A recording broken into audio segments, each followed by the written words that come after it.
Welcome, everyone, to the Institute of Advanced Legal Studies in London.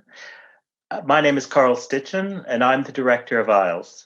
And it's my great pleasure to welcome you today to a new series, Law and Humanities in a Pandemic. This series of monthly remote workshops seeks to make sense of the wide-ranging relationship between law and the pandemic through the insights of the humanities, broadly understood as a set of cultural influences which are shaping the use of law and the responses to it. As part of the School of Advanced Study in the University of London, the Institute is committed to a spirit of interdisciplinary inquiry focused on the humanities as a means of better understanding the world we face. During the summer, we had an incredible response to the call for papers for this series. As a result, I believe that we have an impressive set of speakers who will feature throughout this academic year. We are now working on finalizing the platforms for the publication of outputs to this series, which will provide a lasting legacy for this important research and documentation of the times in which we live. Your audience participation in the series is also greatly appreciated.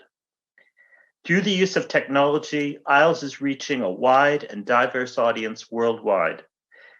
While we greatly miss the opportunity for on-site events at Charles Clore House, we are also aware of the impact of these remote gatherings. Registration is now open for all of the workshops, and details can be found on the IELTS website. Today's workshop is entitled Capitalism, Commodification, and Coronavirus and features two papers. Our format is as follows. Each speaker will present their paper and questions can be raised by our audience members in the Q&A function at any time. Following each speaker's presentation, I will attempt to moderate questions to that presenter, and then at the end, I'll also try to raise on your behalf general questions and comments. The workshop is scheduled for 90 minutes. Our first speaker today is Dr. Dimitrios Kivotidis.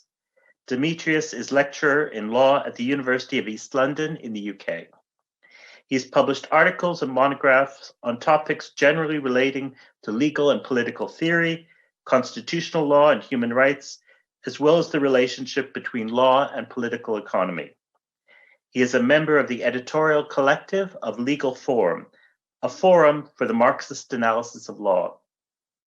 Dimitrios' paper is entitled Public Interest or Social Need, Reflections on the Pandemic, Technology, and the Law. Welcome, Dimitrios, and over to you. Thank you very much, Carl.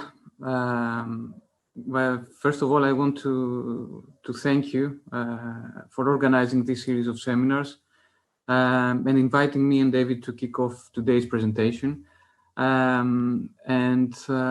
Yes, good evening, everyone. I think this is a great opportunity to exchange our views and our analysis of this unprecedented situation that we're all experiencing. And I'm really looking forward to the discussion today, as well as to the rest of the seminars. And I will now start with my presentation. So let me share my screen. Hopefully,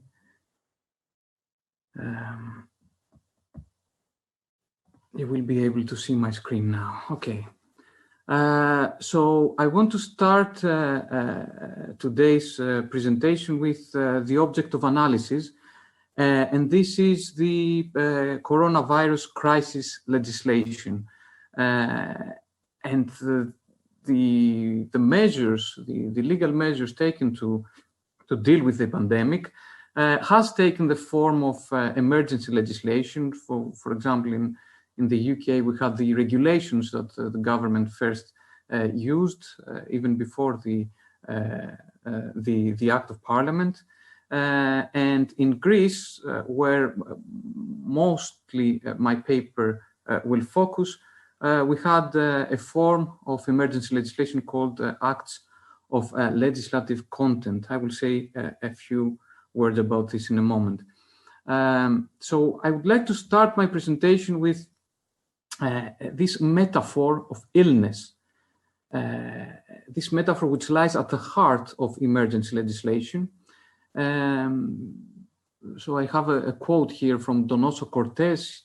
He is one of the Spanish counter-revolutionaries, writing in the aftermath of the revolutions of 1848, one of the thinkers that influenced the work of Carl Schmitt, speaking of illnesses that invade both the human body and the body of society. Okay? And when these illnesses invade the body of society, Donoso Cortés believed that this was a call for a dictatorship. So one form of emergency or exceptional government. Now, this metaphor of illness is also found in the principle Salus Populi Suprema Lex, which means that the health or the safety or the welfare of the people should be the highest law. And a modern version of this concept of Salus Populi is found in the concept of public interest, a central notion of modern public law, in both its emergency forms and its normal forms. So, yes, my focus will be on this concept of public interest, and I wanted to start with the genealogy of this concept, if you will, this idea of salus populi, because of the dual meaning of the word salus. So the Latin word salus can mean either health or safety or even welfare. And I think that already here we have a contradiction which is central in a discussion, in an analysis of the measures taken to deal with the pandemic. This contradiction between health and welfare, health and the economy. In fact, my presentation will focus on a series of contradictions. So I will go through these contradictions between fundamental rights and public interest, which I believe is the main contradiction that was identified and discussed by the legal positivist response to the measures, the contradiction between health and economy, the technical and the political, and public interest and social need. This will be my concluding point. But at the background of all these contradictions will be the contradiction between the forces of production and relations of production, and this betrays already the focus on political economy and the Marxist influence in my argument. Now, the main point, the main reason behind my paper is a critique of this, so what I call the legal positivist view of the measures taken to deal with the pandemic. And I will focus on Greece and the legal debate that took place there among constitutionalists for the most part. And the reason is this, the existence of a codified constitution in Greece brought to the fore with much more urgency these contradictions, especially the contradiction between fundamental rights and public interest. So, what is this legal positivist view of the measures? So the main question in the Greek debate during the first months of the pandemic, so March, April, May, even up to June, was whether or not the measures taken to deal with the pandemic were legal and constitutional, so whether or not they were in accordance with the Constitution, whether or not they interfered with fundamental rights, as we will see. And the main view was that these measures were both legal and constitutional because they were temporary and technical. So they are temporary measures to deal with an emergency situation, And there are also technical measures, which implies, and I think this is where I want to put emphasis, that these measures are perceived as necessary, technical, self-evident, and promoting the common good of the social whole. And this implication is precisely what I want to criticize, to contest. I would like to argue that these measures are not technical, and neither are they self-evident. As far as the common good is concerned, I would like to pose a question whether this common good or this public interest can ever be promoted in societies which are divided along lines of class, race, gender. And as far as the argument of necessity is concerned, I would like to ask if they are necessary, for whom are these measures necessary? Are they for society as a whole, or are they for specific social strata? Are they promoting perhaps the interest of specific social strata more than others? So let us take a closer look of this view and the first contradiction between fundamental rights and public interest. So, as I said earlier, in Greece, the measures were taken under an emergency form of decision-making, of lawmaking, a form of executive lawmaking, which is the act of a legislative content.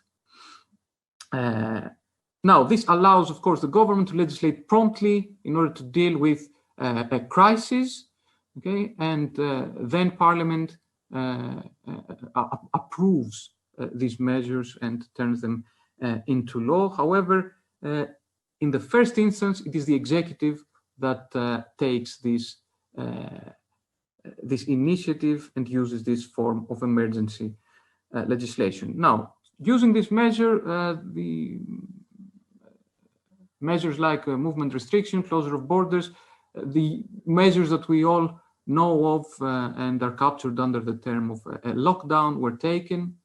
And arguably, a number of fundamental rights were engaged with these measures of a lockdown, such as the freedom of movement, economic freedom, the freedom of assembly, freedom to unionize, religious freedom, etc.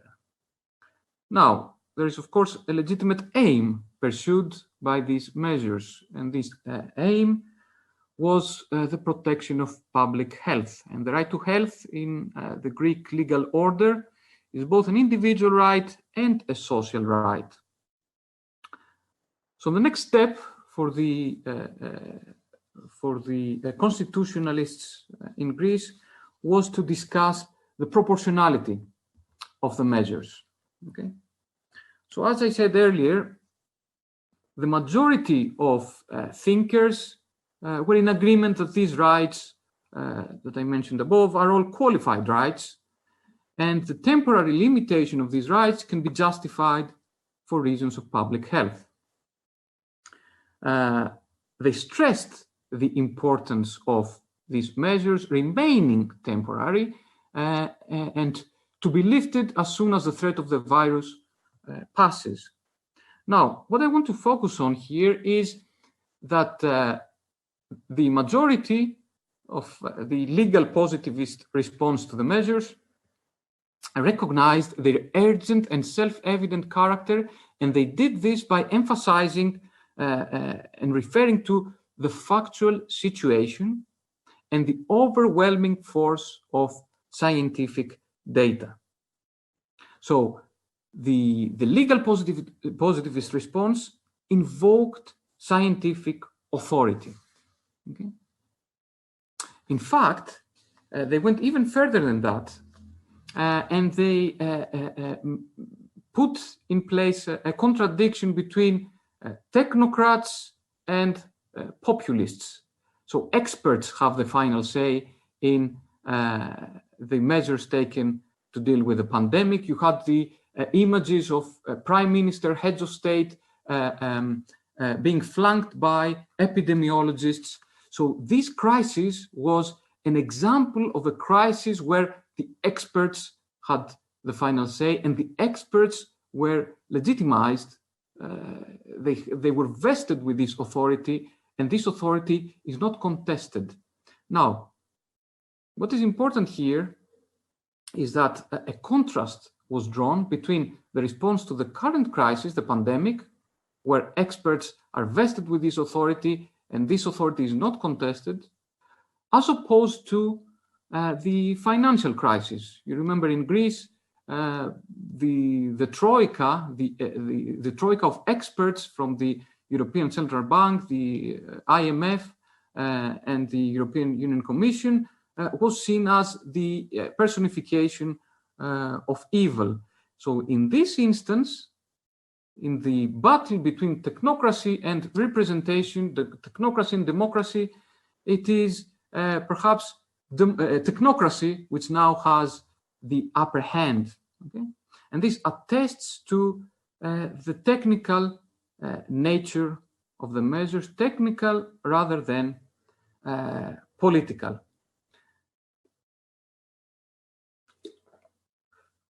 Now,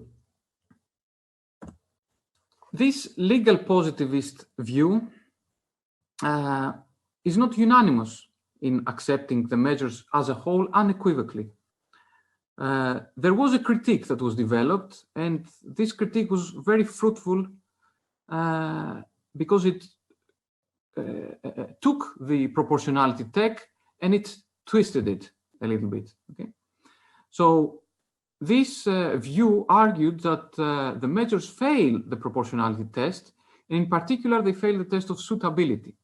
Their argument is this: if a general restriction of movement is appropriate, suitable, and necessary to combat the pandemic, why hasn't the government proceeded with more suitable measures, like a requisition of private clinics, a requisition of productive units to produce protective equipment, or the breaking of patents in regards to pharmaceuticals and drugs. And their argument turned against economic freedom and private property, so two principles that are fundamental for every capitalist society. They argued that these rights, these principles of economic freedom and private property may assume an antisocial character under specific circumstances, and there are circumstances where these might need to be qualified as well. Now, I consider this a very fruitful argument and a basis to explore why measures that would threaten these principles, these pillars of capitalist society, are not taken and are not promoted.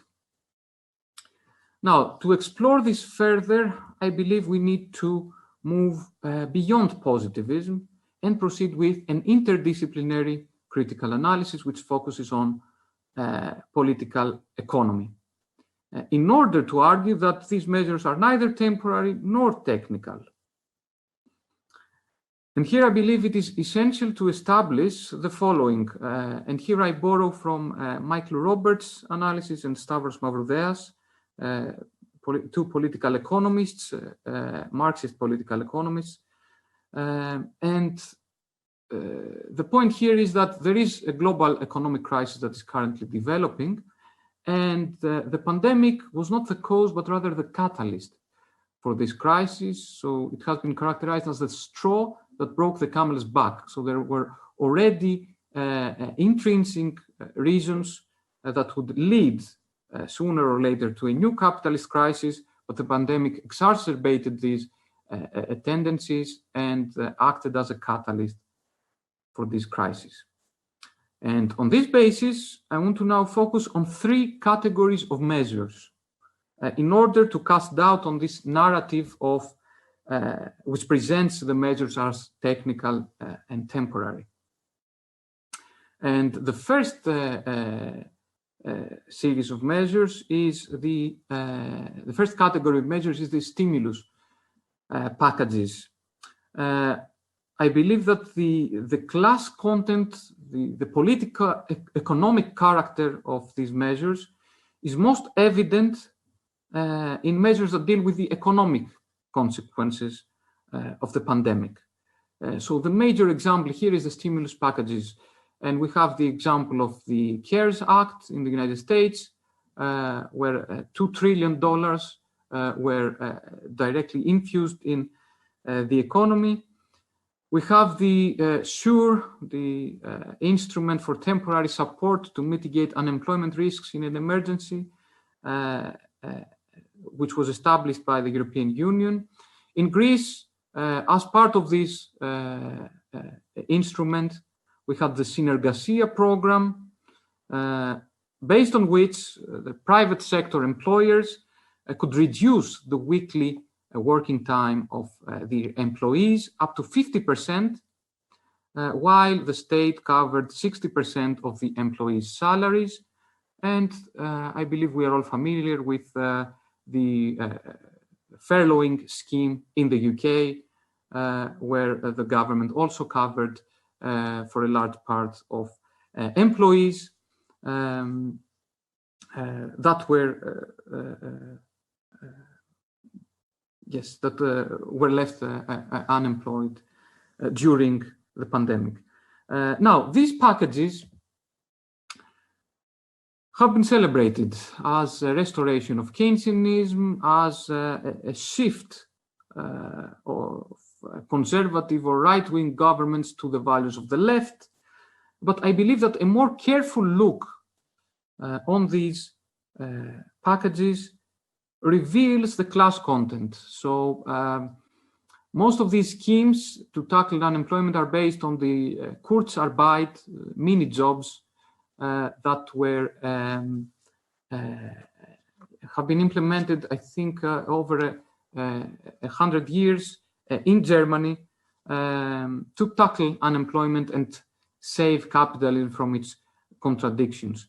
Now, these schemes provide capitalist society with a few benefits. So they sustain a level of consumption which is necessary for capitalist production.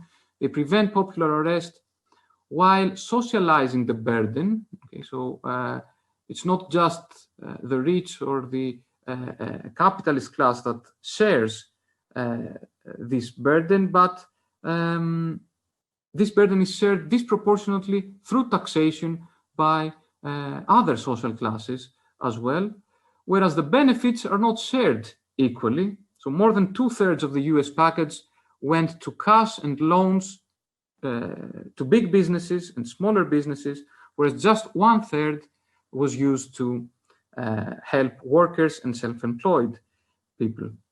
Now, the argument that is put forth by the aforementioned political economists is that these measures are hardly sufficient to save capitalism from its contradiction. And the reason they give for this is that a reluctance to invest, which is the root cause of the capitalist crisis, is not due to a lack of effective demand, but due to a low expected profitability. And how does capitalism work towards restoring profitability? Well, through wage reductions and deregulation of labor. So through further intensification of exploitation. And the recipe here is the same as in the last crisis. And under this prism, so under this demand, the ultimate demand for intensified exploitation of the workforce, I believe that we can more accurately explain and approach the spread of, in my view, one of the most important consequences of the pandemic, which is the practice of teleworking. Now, I believe we are all familiar with this. Most of us have experienced teleworking over the last few months. In Greece, one act of legislative content allowed for the unilateral imposition of teleworking by the employer, but this measure was strongly advocated by both the European Union, even before the pandemic, as well as the main and strongest group of industrialists in Greece, the Hellenic Federation of Enterprises. Now, the reason why teleworking was so strongly advocated even before the pandemic was because of the dire effects of teleworking in the working conditions of the workforce. So it has been argued that the fundamental problem with teleworking is that it eliminates two protective components of labor law: the dualism of workplace and residence on the one hand, and the dualism of working time and leisure time on the other. If you work from home, this means that there's no limit. It's very hard to pose a limit between workplace and residence and working time and leisure time. The limits evaporate. And this leads to a space-time destabilization of work. And consequently, this leads to permanent availability of the employee for work. Now, of course, this is a perfect method to intensify exploitation through the increase of the working day. There are other additional benefits for the employer, which include the reduction of the operational costs. I mean, you must have heard colleagues or friends say that their companies stopped renting office spaces. Okay, so reduction of operational costs and the taming of industrial action, as colleagues do not get together in the same place, in the same way as they used to. So it's harder for them to organize and promote their common interests. Now, it should also be noted that working from home raises a series of health and safety issues and concerns, and this has been perhaps one of the most researched points regarding teleworking, that it can lead to work-related stress, burnout syndrome, several musculoskeletal disorders, visual and mental fatigue, etc. Now, I believe that teleworking is this category of measure is perhaps the best example of a measure that appears technical and uncontroversial, because of course there are benefits to teleworking. It appears beneficial for all, both the employer and the employee, because they are able to continue working. But a more careful look reveals its class content and reveals why this measure can be considered a key to responding to the economic consequences of the crisis. Now, I am mindful of the time, so I will go very quickly through the third category of measure, which include the measure of digital surveillance. Now, this is another measure which appears technical, but is in reality responding to politico-economic considerations. And here we have examples. For example, we have another act of legislative content which established in Greece the registry for patients suffering from COVID-19. However, this database, the data from this registry, is allowed to be used for purposes other than those they were collected for. And there are other developments like the public and private cooperation between the UK and the US governments with data mining companies. Now here, what is important is to grasp the economic value of data concentration, data processing, and data mining. There have been various critiques. I'm afraid we don't have time to speak, to discuss this in more detail, but I'm happy to discuss this in the Q&A sessions. There are various critiques of the economic value of digital surveillance. My point here is that the measures taken in this field as well correspond to structural contradictions in capitalist societies, and they exacerbate already existing trends like the public and private partnerships, data concentration, data mining, and they promote well-established demands. For example, the company that the UK and US governments have contracted with is Palantir, whose founder was one of the main supporters of Donald Trump. Google's CEO is one of the is a chair in the National Security Commission on Artificial Intelligence, which has a key role in coordinating the digital response to the pandemic. So there are well-established demands whose measures, whose interests are prioritized by these digital surveillance measures. Now, I want to start looking towards the conclusion of my argument, and here we find another contradiction between the technical and the political. So I believe that the measures discussed above can be approached based on this contradiction. The pandemic acts as a catalyst for the introduction of these measures, the measures that promote well-established demands and promote the interests of social strata, of certain social strata, more than they promote the interests of the social whole. Now, I want to conclude my presentation by focusing on this contradiction, the last contradiction between public interest and social need. My point here, and this is still a work in progress, is that social need as a category can function as a criterion for a materialist conception of justice. And social need here is opposed to public interest. In fact, public interest or general interest can be considered as a contradiction in terms because of, as I said earlier, the main division, class division in capitalist society. A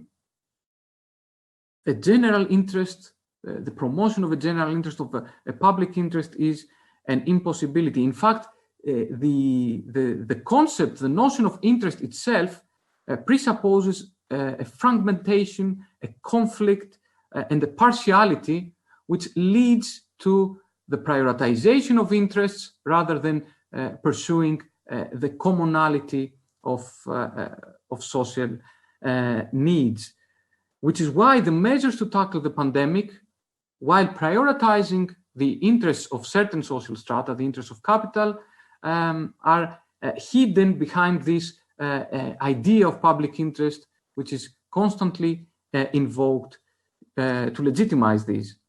On the contrary, this idea of need refers to something absolute. Needs are not weighted like interests or rights. Needs imply a totality. So the inability to satisfy any need would necessarily affect the ability to satisfy the totality of needs. If the economy is not protected, the health will also be affected. So this contradiction between health and economy can only be resolved as long as we as long as a social and economic system approaches these measures through the concept of social need. The need for health protection is linked inextricably with the need for housing and food, but also for leisure, exercise, etc. So this is how I conclude my presentation. I believe that the adoption of this standpoint of a social needs perspective is crucial for the comprehensive critique of the coronavirus crisis legislation, because it recognizes this absoluteness of social needs and because it can lead to, as I said earlier, the integration and the attack on measures such as economic freedom and private property that was recognized by the critical side of the legal positivist response. Thank you very much. Looking forward to your thoughts. Thank you very much, Dimitrios. A great launch to our season. Once again, you're welcome to submit questions in the Q&A. And I would like to begin really with a comment and then a question. I mean, I suppose some of the best evidence to support your argument has been seen in the past few days in the kind of unseemly way in which the potential for further lockdown in Manchester has been dealt with, where we seem to have gone from a few months ago being told by the Chancellor, whatever it costs, to now this kind of bartering over people's needs and the watering down of the furlough scheme, which was supposed to cover to ultimately now be something below minimum wage. So that would seem to me to be a really timely bit of evidence in support of your thesis.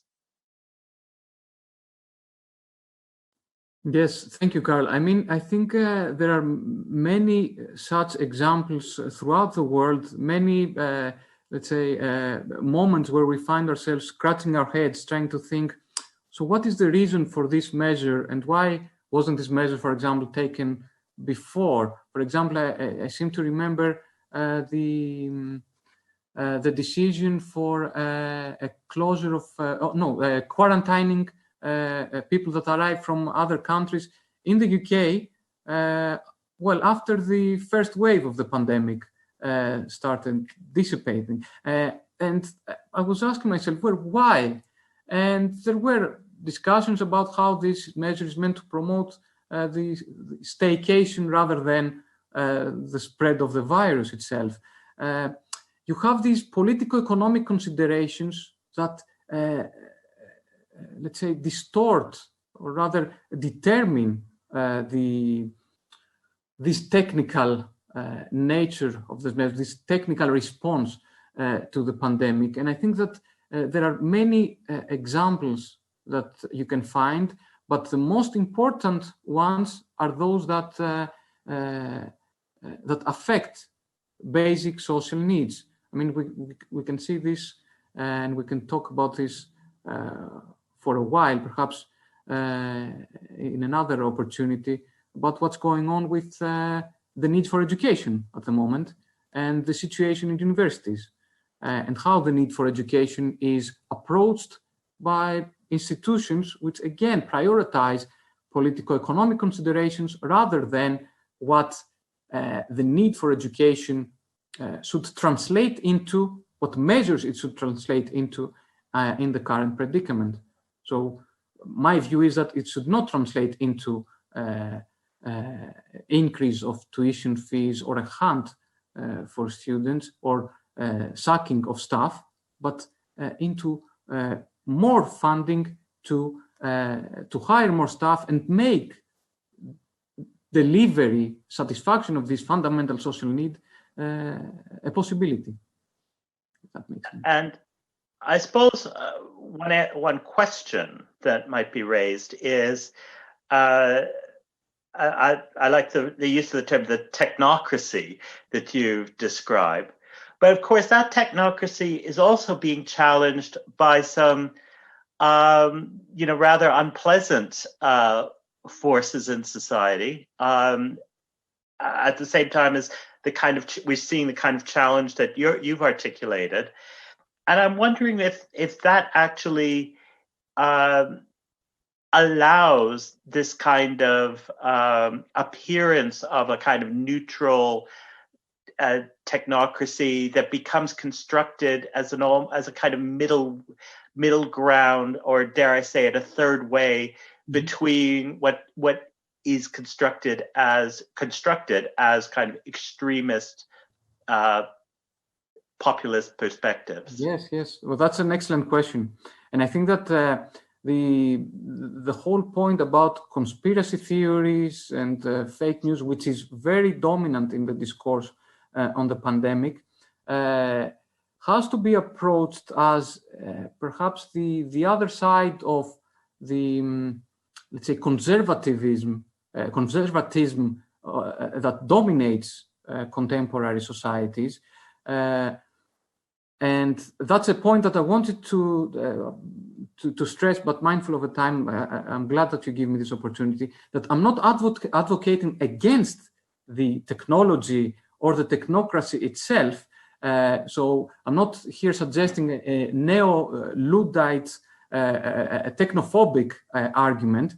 I'm advocating against the politico-economic, so the relations of production, if you will, to revisit this Marxist contradiction between relations and forces of production. It's the relations here that we should contest and try to change rather than the forces, because teleworking can be beneficial.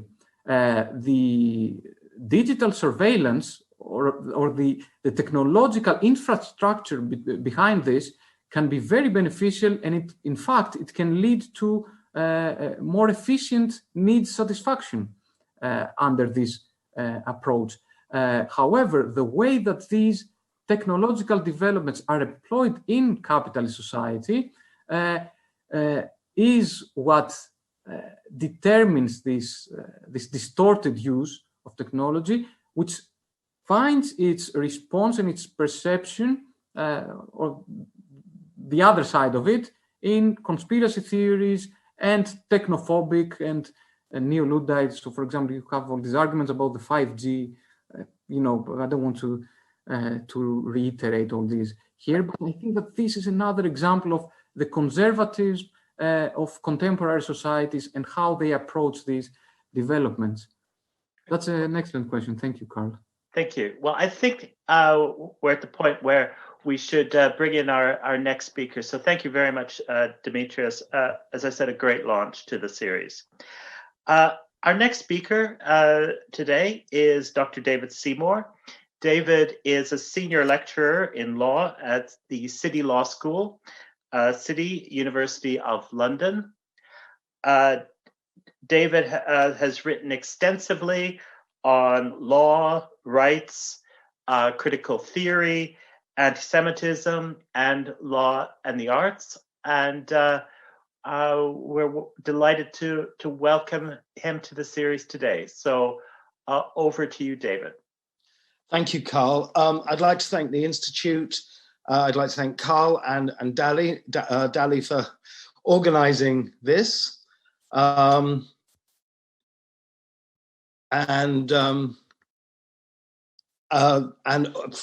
all I can see is, I don't know if you can see me, whether yes, I'm on screen.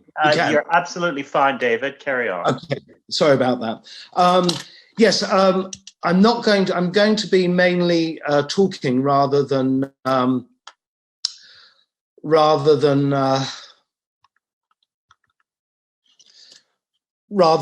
using slides, but I thought I'd start with a slide. I've changed the title slightly, as one does at the last minute, and it's now called At War with Themselves, Coronavirus, Commodification and Conspiracy.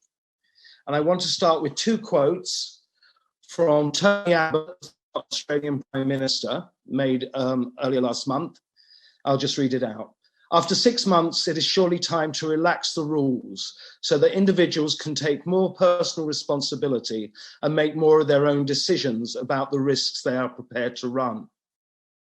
The generation of the Second World War had been prepared to risk life to preserve freedom. This generation is ready to risk freedom to preserve life. Let's just stop that now. So, the introduction to the paper. This introduction examines lockdown as government's responses to the coronavirus pandemic, the market's response, and how and why this response often articulates itself through the medium of conspiracy theories. As we will see, the market response to lockdown brings to light long existing contradictions and tensions that are inherent within the modern body politic. It will also illustrate how the tensions relating to the pandemic have been incorporated into more recent and social political developments, most notably the relatively recent revival of populism. For reasons that will become clear, it is the nature of commodification that forms the analytic centerpiece of these discussions. And as the paper goes on, we'll see in what context commodification plays a role, both in lockdown, in society's treatment of the pandemic, and how it gives rise to conspiracy theory. Responses to the pandemic, lockdown, and the market. The almost immediate and universal response to the pandemic was what came to be known as lockdown. The purpose of lockdown was quite straightforward. Its aim was to limit as much as possible any social contact outside of domestic settings in order to halt the spread of the virus. The executive's announcement of lockdown was accompanied by a series of emergency measures and decrees to ensure its effectiveness. Despite some very important exceptions, to all intents and purposes, lockdown brought with it the temporary suspension of the normal operations of the market, along with a limiting of market premise legal rights. Places of production, distribution, and consumption were closed, and related individual and private rights, such as freedom of movement, freedom of assembly, and others were likewise curtailed. The market and lockdown. Although deemed necessary to contain the virus, lockdown and the suspension of the market was fraught with difficulties. There is little doubt that for the vast majority of people, the loss of the ability to go to work associated with lockdown and the closure of places of work due to the suspension of the market meant a severe threat or actual loss of business, employment, and income, leading to potential losses of housing, healthcare, and so on and so forth. This was especially true in countries where state support, the majority, was either inadequate or in some cases non-existent.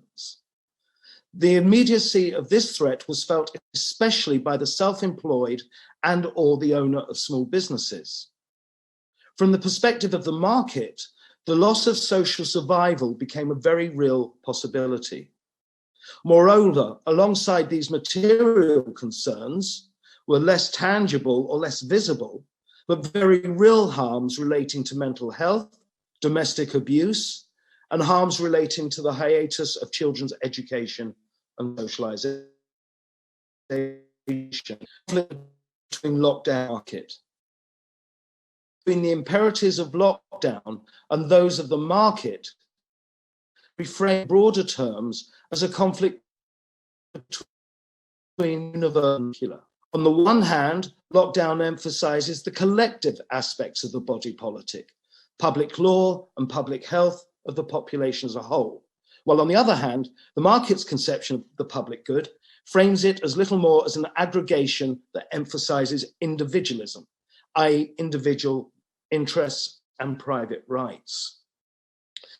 However, the point to be made here is that while the pandemic has brought this conflict into relief, the conflict between state and the market is inherent in the very structure of the modern body politic, the modern nation state. Although they were born at the same moment, the necessary relation between them has always been fraught with tension. Indeed, it may not be too much to argue that one of the core debates of the last century and a half has centered around the legitimacy or otherwise of the state's intervention in the workings of civil society and the market. In recent times, since at least the late 1970s, it has been the core ideological debate in many nations, both within and beyond Europe. We can understand the specific conspiracy-related contours of the response to the response of the pandemic within both the long-term and more recent tensions between state and market. In offering an account of this response to the response, I look at the matter from the point of view of the market and those livelihoods who are most at threat by its suspension. And here I talk about the commodification of coronavirus. As we will see, commodification is also relevant, not only at an institutional level, but also as constitutive of modern subjectivity. However, for now, the commodification of coronavirus. For those whose social survival was dependent on the continued operation of the market, there was, among some, by no means all, there was a desire to normalize the virus. They sought to take the sting out of its uniqueness by downplaying its claustrophobic potential of causing mass harms and deaths. The most obvious means to achieve this end was for the market to remake the virus in its own image. To achieve this goal, and in keeping with a market-oriented society's relationship with nature in general, it sought to turn the virus into a commodity. For present purposes, all we need to know about a commodity is that regardless of its actual content or use, all that matters is that it can be exchanged for something else, its exchange value over its use value. In other words, whether something is a chair or a washing machine, or indeed a virus, all that matters is that it can be exchanged for something else, that it can take its place within the market. Inherent in that is the robbing of any commodity, but the robbing of the virus of its particularities, in this case, of its dangers to life and to health.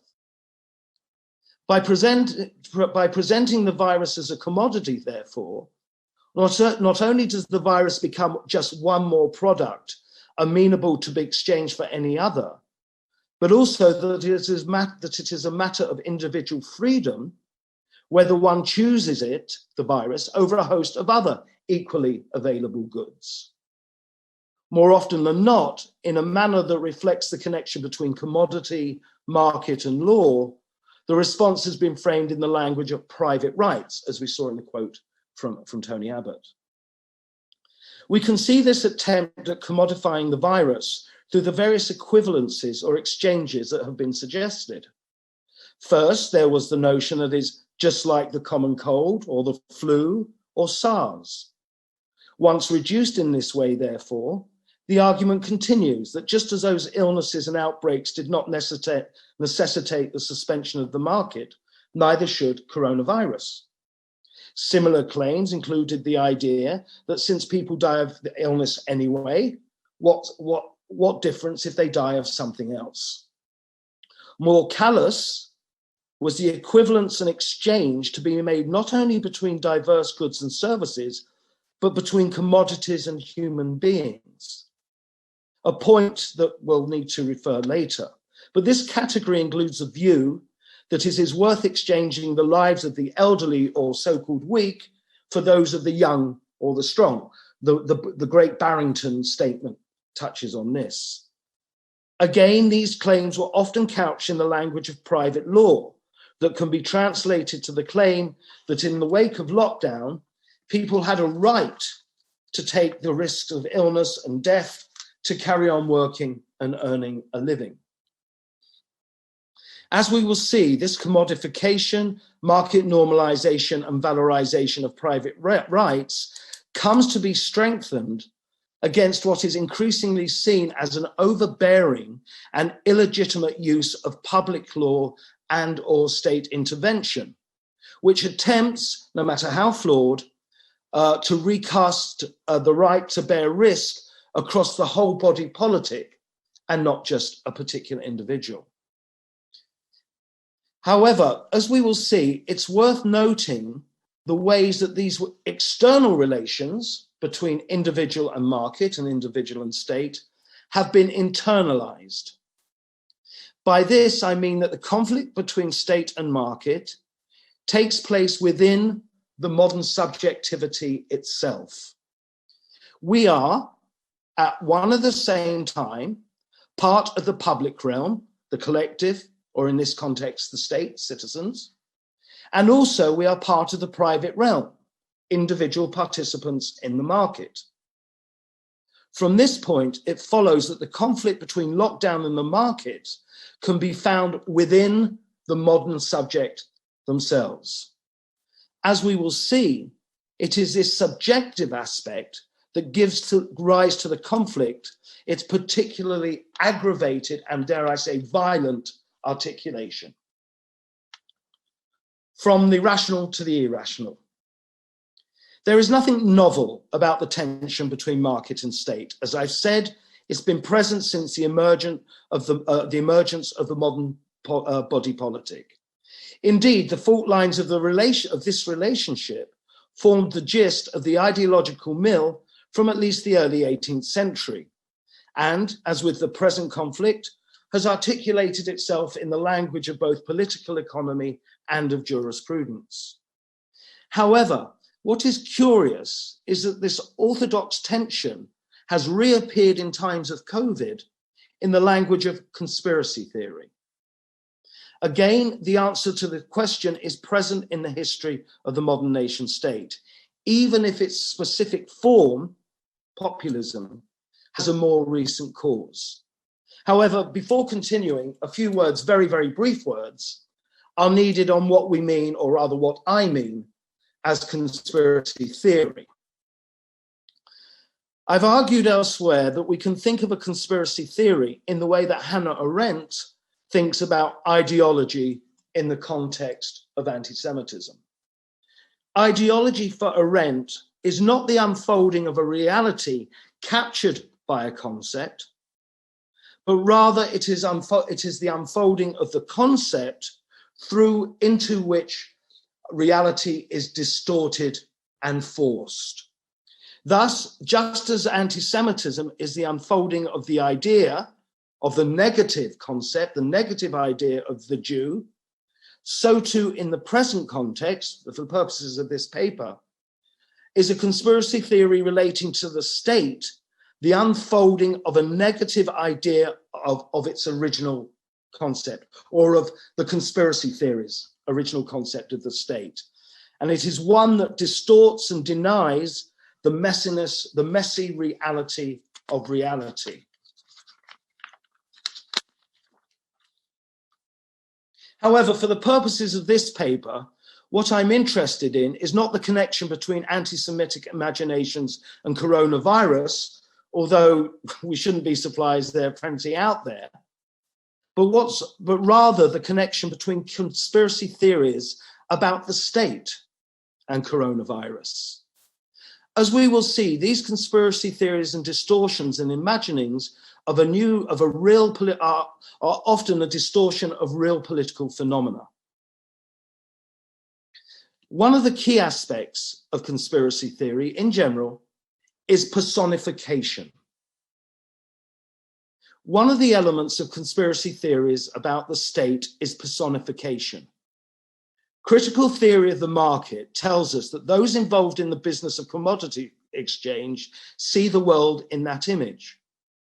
That is to say, that just as the nature of business and business success is believed to be a matter of personal interactions and individual effort, that view is projected onto the world, onto the workings of the world in toto.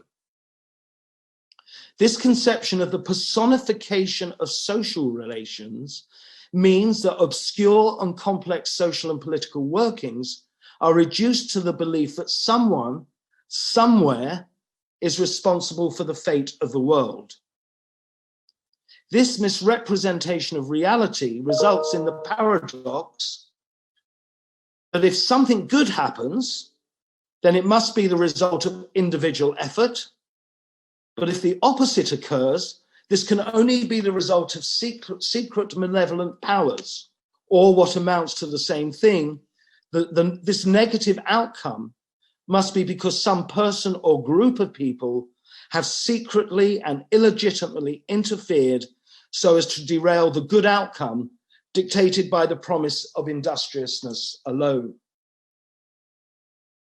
Although we have seen this notion of personification has been at play for many conspiracy theories in the past, it is noteworthy that in many jurisdictions, it is the state itself that has become the object of the fantasy of personification. The first point to note in this development is the reduction of the state. There's no way I could have got through a whole paper without doing that. The first point to note is the reduction of the state rather than as a diverse body of institutions intimately connected and related to the institutions of the market. There are variations of personification that follow once the state has been reduced in this way. On one end of the spectrum, there is the notion that the state has been hollowed out and has become of hostile and alien powers. As such, the state's national interest has been replaced by the interests of these other powers. More often than not, this process is explained through personification, in which that alien power, the whole power, is referred to more recently in the language of elites in general and foreign elites in particular. For example, we've heard very recently the cosmopolitan elite, the global elite, the scientific elite, or in more condensed but no less personalized terms,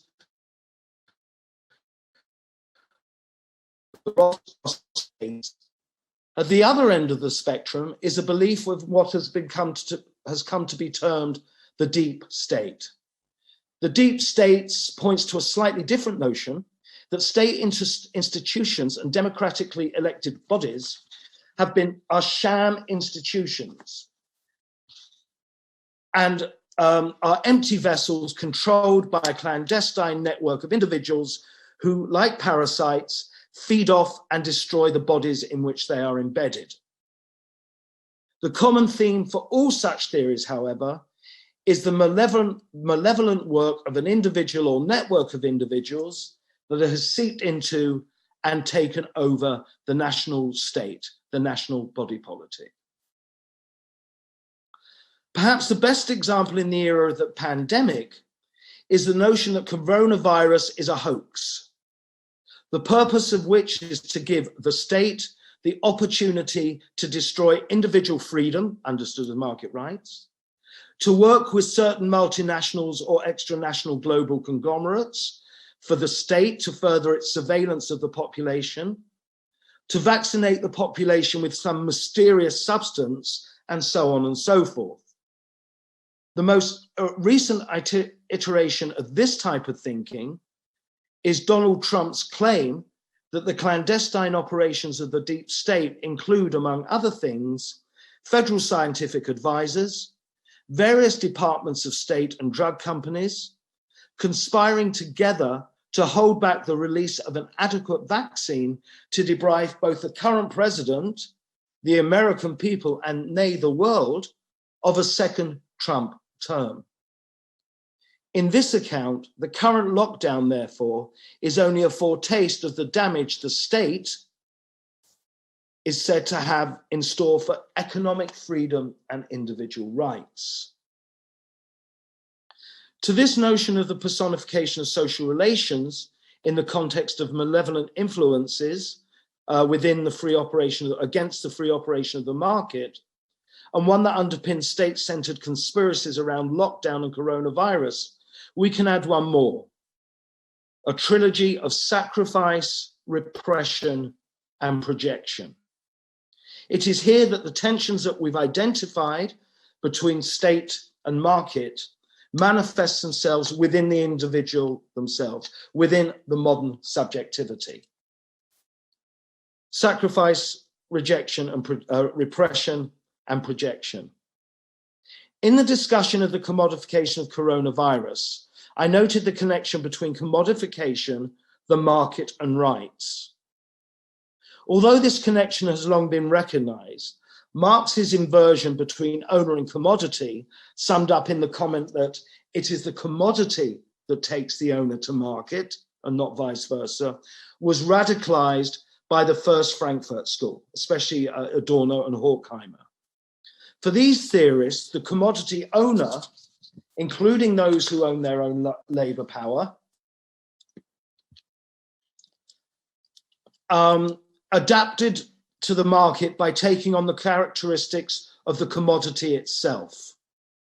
That is, that the commodity owner takes on the characteristics of that which is exchanged, the commodity. As we have seen, the essence of the commodity is the primacy of the exchange value at the expense of its use value. In other words, for the market, what counts, be it a washing machine or a person, is not the unique attributes of the commodity, but their universal aspect. In other words, the commodity robs the actual thing of its own content, in our case, individual or unique life.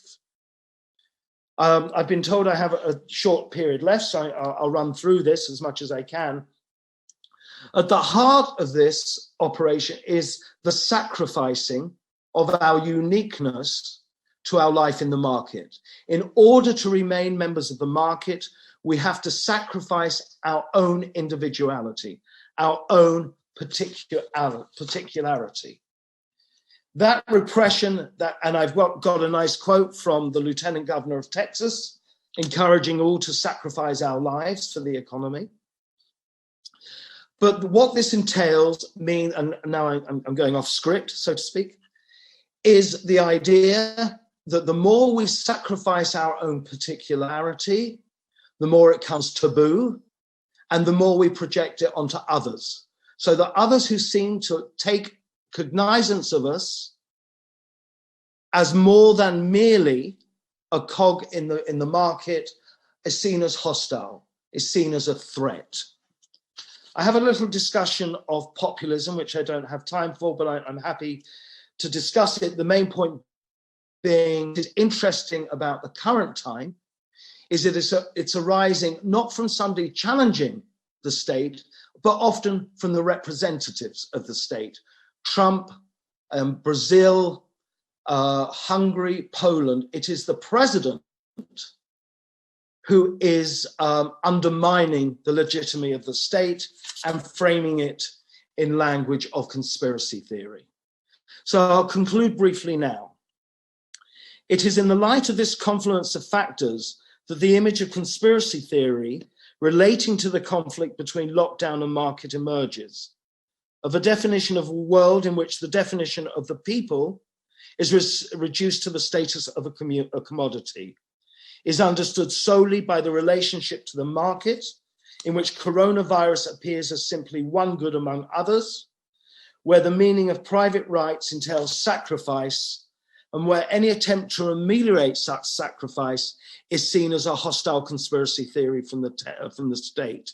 Finally, and I added this after hearing Dimitrios's talk, to conclude on an optimistic point, at least for the vast majority, such a view of the world is still prefixed by the word conspiracy. As long as this remains the case, there may well be light at the end of the tunnel, one that is not attached to an oncoming train, and one that refuses the distinction between life and economy mediated by sacrifice. Thank you. Thank you, David, for a fabulous paper. We have a question for you from the audience, which I will read out. It begins with thank you as well. So, is it possible to adapt your position as follows? We're talking about neoliberalism's internal tension between globalization and its anti-cosmopolitanism. Popularism rides the anti-globalization aspect of this, fired by ideology and conspiracy. But, and I'll use the first person here, I wonder if health is the main commodity at work here. The health of the individual is sacrificed or exchanged for the health of the body politic. Yes, I think that's the fundamental problem. I think that's the idea that was undermining the paper. The actual conflict between a welfare, do we sacrifice welfare, the economy, and public health and private health, is the epitome of the problem. You know, we cannot think outside of that dualism, and therefore the one is contained in the other. So yes, let's sacrifice private health because of the health of the body politic. That is the contradiction that we are caught in. And that's what I really liked about Dimitrios' paper. And when I added the last bit about why do we have to make that choice itself, one of the great things about the early critical theory was they kept in the imagination the idea of a better life, one that does not have to make those choices. And I think also the questioner, whoever is, and thank you very much for the question, by the way, is dead right.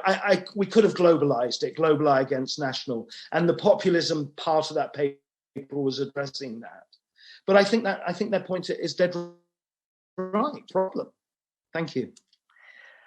I also wanted to ask, in relation to the Barrington Declaration, and also how appropriate to start with the quotations from Tony Abbott, given some of the other quotations you could have used about rather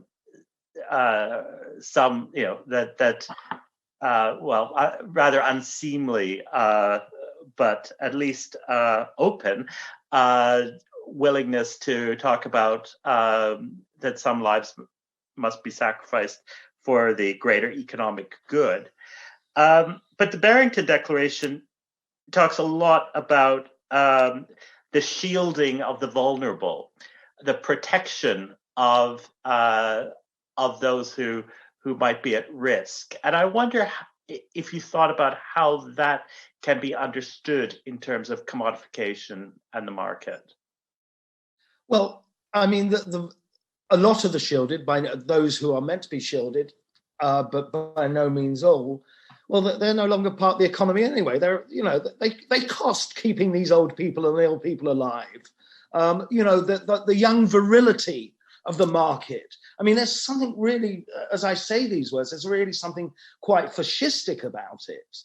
And also the shielding appears, as far as I understand it, it's going to be private people. So I have, bless her, I have a 90-year-old mother who's living on her own. The family's providing for her food. She's getting her state pension. She's not getting anything else. So shielding actually is a further form of privatizing those that don't have a role in the market. And it also means, on a very, very, very personal level, that I can't go and see my mother, who I'm meant to be shielding, because I'm active or slightly more active in the world. So I think it's the market on speed when you come to think about it. And the other question that I wanted to raise is this remarkable way in which, as you say, representatives of the state are able somehow to extract themselves from the state as individuals, and this strikes me as leading to the remarkable ability of the Trump campaign to use the same slogan again, "Make America Great Again," even though he is the incumbent. Yeah, I know. I think a lot of that comes from the notion of populism, which, as I said, I didn't have time to discuss. But populism, I've argued this elsewhere, populism breaks down, or appears to break down, the divide between state and civil society. And instead you get this thing called the people and the enemies of the people. So Trump becomes the embodiment, the personification of the people, whereas the Supreme Court, at least for another couple of days, in America, and the Supreme Court in Britain become the enemies of the people. So that whole Brexit thing is what feeds into that. So, and in America, the Make America Great, the nationalism, the populism against, say, wicked Hillary or the wicked administration allows a Trump to play that bizarre optical illusion. It's populism, it's the people eating into the rational aspects of the state. Hence the balcony moment. The balcony moment was classic for lots of different reasons. I wonder if Dimitrios, if you wanted to comment on what David has said in your paper and the relationship between them. Yes, I mean, I was really excited at how well the two papers resonated with each other. And, you know, I don't want to sound like we're congratulating each other, but what comes out of these two papers, I think, is the need for a dialectical, if you will, critique, a double-headed critique against technocracy on the one hand, as determined by the capitalist political economy, and on the other hand, the populism that is precisely determined by the same conservative forces. And I think that the question that you asked, Carl, before David's paper, the question that you asked me acted as a bridge between the two papers, because it allowed me to elaborate on this thought that there is the same root here. I think that commodification, capitalist society, the categories that we have used to unearth the root of the problem. Well, I focused on the technical and the technocratic, let's say, response and perception of the measures, whereas David focused on the more popular and populist, rather, perception of the measures as, you know, as part of conspiratorial interpretations. But I think it's a critique that focuses on both. That's what is necessary at this point. Can I just agree with that? I mean, as Dimitrios was presenting his paper, I kept thinking, this is the other side. This is the other side of what I am talking about. And the fact that I could add at the very end, Dimitrios's conclusion spoke to that. I guess on one hand, I'm more interested, or the paper was more interested in a subjective response, and whereas Dimitrios a more objective one, and how the two get lost in translation, which I think is fascinating. You know, the people who are making the noise are the 5G nuts, and not the people who are looking for a better society. And I think, just to repeat what I said, and that's why both of us ended on the question of why are we even positing a distinction between life and economy in the first place, or social need and coronavirus in the first place. Great. We have a question for both of you. I think a very good question. It begins again with thanks for the interesting papers. And it asks about gender and race. Does gender lock her up, wicked witches, and racism, Black Lives Matter come into your analyses? I suspect the answer for both of you is yes, but maybe you can just elaborate a little more explicitly on how. Either of you want to start? David, do you want to start? Yeah, I think I'll go first on that. Yes, I mean, yes. In fact, some early drafts of this paper spent far more time on what I've called making the invisible visible. What the pandemic has done, it has showed that the whole inequality has come to the surface, has become visible. For example, the fact that death among BAME communities, living communities of BAME communities, the rise of domestic violence, all of these things have shown or brought to light what people have chosen not to see over the last however long. So when I said there were some very important exceptions, I think the race and the gendered aspect of the world we live in and the effect the pandemic has had is vitally important. And I hopefully, when I come to write up this paper, that will be a part of it. And yes, I mean, I concentrated on the state, but without a doubt, I mean, as soon as you're starting talking about populism, we're talking racism, we're talking anti-Semitism, we're talking misogyny, we're talking Donald Trump, basically. And I'm using him as not as a person, but as a concept. So yes, I think populism and some people have criticized me for this. I think populism is inherently exclusionary, even in a way that the nation state isn't, despite its own forms of exclusion. Yeah, thank you. Dimitrios. Yes, no, I definitely have to agree with David here. I think that, as I said, a society which is divided along not just class, but also race and gender lines is a society where this idea of general interest or public interest can only appear as a facade, if you will, under which policies that promote interests of certain social strata are dominant. And the problem here is that, in my paper, the level of abstraction did not allow me to go into more details and the nuances of exploitation, repression, and immiseration that follows the consequences of the pandemic. But again, as David said, this is what is felt. The fact that minorities suffer disproportionately from the effect of the pandemic, I think this has been proven by research. I mean, it is, for example, a case where scientific authority can be of use here. And again, goes back to my point that scientific authority, this technocracy, is not something to be dismissed as long as it can be used to promote the cause of such social strata. And this is another example here.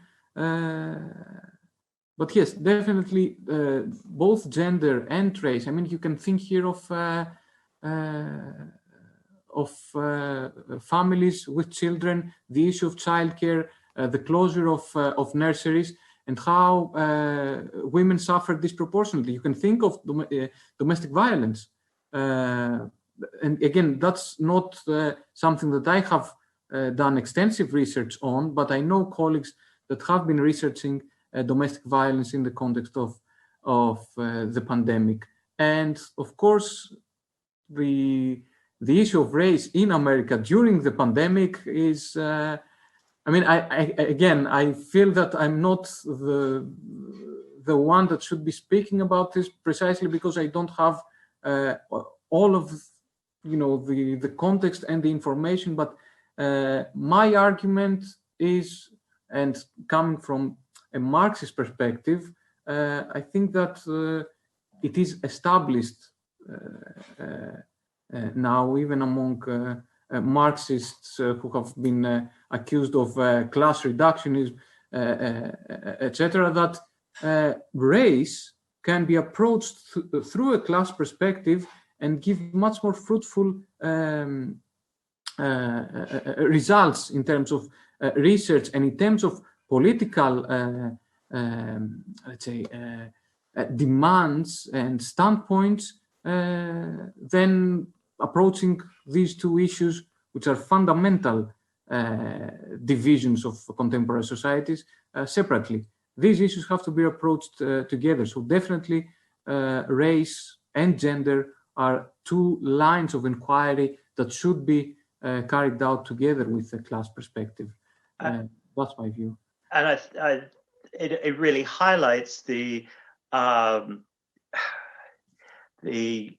irony of the refrain, certainly at the beginning of the pandemic, of "we're all in this together," which was so prevalent, and also the individualizing of survival from coronavirus, and the language of he'll recover, he's strong, he'll recover, and it's usually he in the way this is used, he's a fighter, which of course is so problematic in terms of understanding how these forces are at work. Well, I think on that note, what I would like to do now is to draw this session to a close, as we're coming up to hour. But I do, before we go, I'd like to thank both of our speakers for joining us today and presenting such incredibly rich and deeply textured papers. It has been a fantastic way to launch this series, which will run throughout this academic year on a monthly basis. I want to thank also our audience for joining us. That we know there are a lot of opportunities to see things remotely, and we're glad you chose to come to this Institute event.